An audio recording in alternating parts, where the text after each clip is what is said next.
நம சிவாய. அனைவருக்கும் அன்பான தெய்வ மகளின் வணக்கம். அழகான நாள் இன்று வெள்ளிக்கிழமை நாள். இந்த அழகான நல்ல நாளில் நாம் அதிகாலையில் பிரம்ம முகூர்த்த நேரத்தில் எழுந்திரிச்சு வீட்டில் வழிபாடு பண்ணி அருகில் இருக்கக்கூடிய அம்பிகையை போய் பார்க்கறது என்பது அவ்வளோ ஒரு நல்ல விஷயங்க. கண்டிப்பாக நீங்களும் இதை செய்யுங்க. நம்மளுடைய வீட்டின் வளர்ச்சிக்காக பக்தியில் இறைவனை நாம் நிச்சயமாக ஜெயிக்கலாம். பக்தியில் நாம் இறைவனை நாம் நிச்சயமாக ஜெயிக்கலாம். இதில் எந்த மாற்றமும் இல்லைங்க. கண்டிப்பாக விடாமுயற்சியானது ஒரு நாள் நம்மளுடைய வெற்றிக்கு உண்டான பாதை இறைவன் நிச்சயமாக காமிப்பாங்க. அதுக்குண்டான நம்முடைய முயற்சி என்ன, அதில் பக்தியும் இருக்குங்க. கண்டிப்பாக இந்த பக்தி மார்க்கத்தை கடைப்பிடிங்க.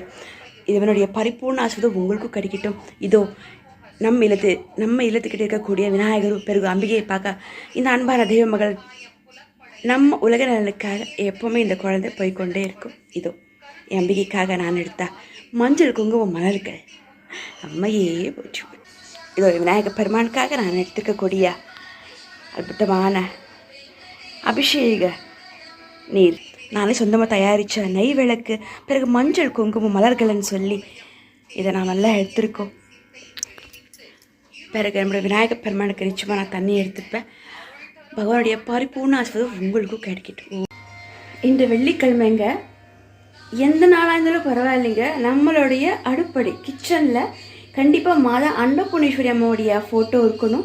பிறகு நாம் நம்ம பால் காசாலும் பரவாயில்ல, அன்னத்துக்கிட்டாலும் பரவாயில்ல, ஆனால் கற்பூர ஆரத்தி வைக்காமல் நாம் ஸ்டவ்வே பற்ற வைக்கக்கூடாது. இன்றைக்கி வெள்ளிக்கிழமை மட்டும் இல்லைங்க, எல்லா நாளுமே நம்ம அடுப்படியில் கற்பூரம் பற்ற வச்சு தான் நம்ம சாப்பாட்டுக்கு நாம் வைக்கணும், பால் காசணும். இதை நீங்கள் கண்டிப்பாக ஞாபகத்தை வச்சுக்கணும். அடுப்புன்றது ரொம்ப ரொம்ப சுத்தமாக இருக்கணும். ஏன்னா சாமி இல்லையா, தினந்தோறும் நமக்கு ஒரு நல்ல உணவு தரக்கூடிய நம்மளுடைய அடுப்படையானது ரொம்ப ரொம்ப மகிழ்ச்சியாக சந்தோஷமாக அம்பிகை ஆலயம் மாதிரி நம்ம வச்சுக்கணுங்க. பிறகு கற்பூர ஆரத்தி பற்ற வைக்காமல் நாம் ஸ்டவ் பற்ற வைக்கக்கூடாது. இதை மறக்காமல் நம்மளுடைய வளர்ச்சிக்காக ஞாபகம் வச்சுக்காங்க. ஓம் நம சிவாய. அம்மன் தாயே போற்றி போற்றி, மகாலட்சுமி தேவியை அன்னபூர்ணியே போற்றி போற்றி. அம்மா காசியில் என் தாயை பார்த்து அந்த நிமிடமானது மாதா அன்னபூர்ணேஸ்வரியாக எண்ணற்ற பாகசாலியாக நான் உணர்ந்தேன். தாயே மாதா அன்னபூர்ணேஸ்வரியே போற்றி போற்றி. அம்மாவின் அருளால் உலகத்தில் யாருமே பட்டினி இருக்கக்கூடாது. எல்லாருக்கும் எந்த அன்ன குறை இல்லாமல் அம்பாள் அன்னபாளிப்பாங்க. ஓம் நம சிவாய. வெள்ளிக்கிழமை சாம்பிராணி போடுவது என்பது ரொம்ப ரொம்ப ரொம்ப ரொம்ப விசேஷங்க. அது அதிகாலையில் 4:30 இல்லை 5:30 போடும்போது ரொம்ப விசேஷங்க. அந்த நேரமே ரொம்ப அழகாக இருக்கும். சூரிய உதயக்கூடிய அந்த நேரம். இல்லை நம்ம கோயிலுக்கெல்லாம் போயிட்டு வந்தால் லேட் ஆயிடுச்சுன்னா கூட பரவாயில்லைங்க. ஆனால் மறக்காமல் ஒரு 7:30 ஆனாலும் பரவாயில்ல, 8 மணி ஆனாலும் பரவாயில்லைங்க, சாம்பிராணி வீட்டில் போடுங்க. இந்த 4 to 6 போடுறது ரொம்ப விசேஷம். அதுக்கு முன்னாடி லேட் ஆயிடுச்சுன்னா, அதுக்கப்புறமா லேட் ஆயிடுச்சுன்னா என்ன பண்ண முடியும்? பரவாயில்ல, போடுங்க. தெய்வம் எப்பவுமே தப்பாக எடுத்துக்காது, நிச்சயமாக நம்மளை ஆஸ்வதிக்கும். தாமதமானாலும் நமக்கு பண்ணுறாளே அப்படின்னு சொல்லி சாம்பிராணி என்பது, வெள்ளிக்கிழமை சாம்பிராணி என்பது ரொம்ப ரொம்ப விசேஷம். நம் தாயாருக்கு, அம்மையன் தாயாரே போச்சு போச்சு. அம்பிகையோட பரிபூர்ண ஆசீர்வாதம் நமக்கும் கிடைக்கும். சரிங்களா? அம்மன் தாயே போச்சு. இது தாயாருக்காக சாம்பிராணி அம்மையே.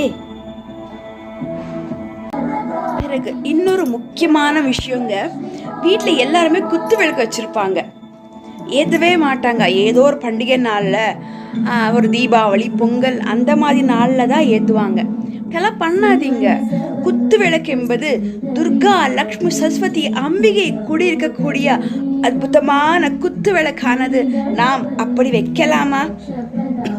மறக்காம நம்மளால முடிஞ்ச வெள்ளிக்கிழமை ஏத்துங்க.